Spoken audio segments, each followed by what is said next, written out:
All right, so we're gonna get started with the second part to Mao's rise to power. This one's gonna be focused on the warlord period, the May 4th movement, and just the emergence of Mao and the Chinese Communist Party, right? So the last lecture we looked at that man Yuan, who basically turned out to be a fraud, right? Um, for what the movement, the revolution that was happening early on, because he's suspending parliamentary elections and all of that, parliament, all of that. He's not accepting the results and stuff, and so he's like kind of um, ruling as if he were like an emperor, basically. But he dies in 1916. Your book doesn't tell me why, so I guess that's not relevant. But he dies, leaving China with no effective central government until 1927. So from 1916 to 27, there's really no central government or a real one. I mean, there is technically one that's located in Beijing, but that one, even though it's recognized by foreign powers, it had no authority. Nobody was listening to them, and they're like, "Who are you?" kind of stuff, right? Like, who are you to tell me things? So people who held the real power were the warlords now at this moment. So now power is shifting, and the warlords are in charge. And every region has a different warlord, and that warlord is calling all the shots. And so this creates rivalries between warlords. There's nobody there to really stop any of them or really kind of like mediate things or kind of settle things down. It's just, if you have beef with one of the warlords, then you go to war with them and you just kind of kill them off, right? Whoever wins, wins. And so this the people who were stuck in the middle of this were the peasants, right? This made the living conditions of the peasant really, really difficult, even more than it already was.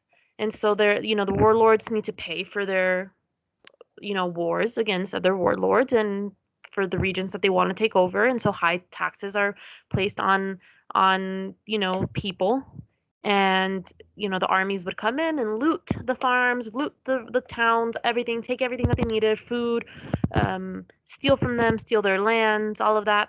And so it's like there's just a bunch of anarchy, right? There's no central government, there's nobody really to kind of stick together. And so people from the outside powers see this and are like, if there was an opportunity, if there's a moment in time to take over certain regions of China, it would be now, because there's absolutely no unity. It's all divided and they're too busy fighting each other. So let's just kind of start taking stuff. And so they do. They start taking regions like Tibet, Xinjiang, and Mongolia. Next one. Out of all of this chaos, the May 4th movement rises in 1919, especially after World War I. So, Chinese humiliation is increased. They're already being humiliated like crazy. China provided the Allies with, thousands and thousands of laborers, right? Soldiers, people who died on German soil fighting for a war that the British were engaged in.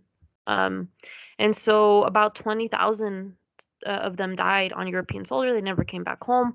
The expectation was, hey, we have all these territories that were lost to Germany because Germany had all these colonies in China. Like, we want those back because we helped you guys out, right? Very common thing. We saw this with Japan as well, right? We saw this with Italy as well. But China, basically same things. Like, yeah, like we're not asking for anything outside of us. We just want what was taken away from us. But a big slap into the face. None of that was given to them back. It was given to Japan. And so all of these people are like, what the F? What? Like, And so the Treaty of Versailles was signed in 1919, just kind of like further punching them in the face. The treaty gave Japan the German territories located in China. So those territories are transferred from Germany to Japan, and the Chinese are like, those are ours. We help too. Like, are we not gonna get our stuff back? So this sparked protest in Beijing, May 4th, 1919. Thousands just went out.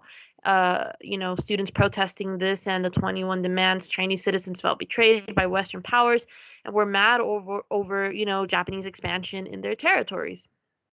Last one. May 4th movement paved the way for the creation of the Chinese Communist Party, the CCP. So the GMD is something that we're going to hear a lot about. So remember the Kuomintang, group, the party, and then the Chinese Communist Party, which is the CCP. So don't forget those. It's going to be the entirety of this chapter. All right. With the support of the Russian Comintern. So just the Russian Comintern, just think of like the international communist community that exists in Europe, right? They're doing their own thing in Europe and in Russia. And so they kind of are supporting the Chinese communists in China. So the party originally had 12 delegates who represented 57 members, very tiny at the time, but trust me, it grows like crazy eventually. Mao was one of those members involved in the party, but he also participated in the May 4th movement. Neither the GMD nor the CCP at the time, both of them wanted to kind of have power over China, but none of them had the power or strength to take China as a whole in the 1920s, since the warlords still ruled. So Sun Yat-sen, who is, determined to basically reverse the fact that the warlords rule, decided to form alliances. So the first one that he aligned himself were the Christian warlords, who were supportive of the GMD. So remember, Sun was the original guy who was the leader of the GMD, and then it was that other guy, Yuan, sorry. Why did I forget his name? But I said it. So Yuan becomes president and then dies. So now, obviously, Sun Yat-sen is back as a leader. Again, he forms that alliance with the Christian warlords who basically supported the GMD policies for the most part and militarily gave them, strength and money. And then the second alliance that the GMD formed were with the CCP, the Chinese Communist Party, because the Chinese Communist Party was seen as disciplined political party.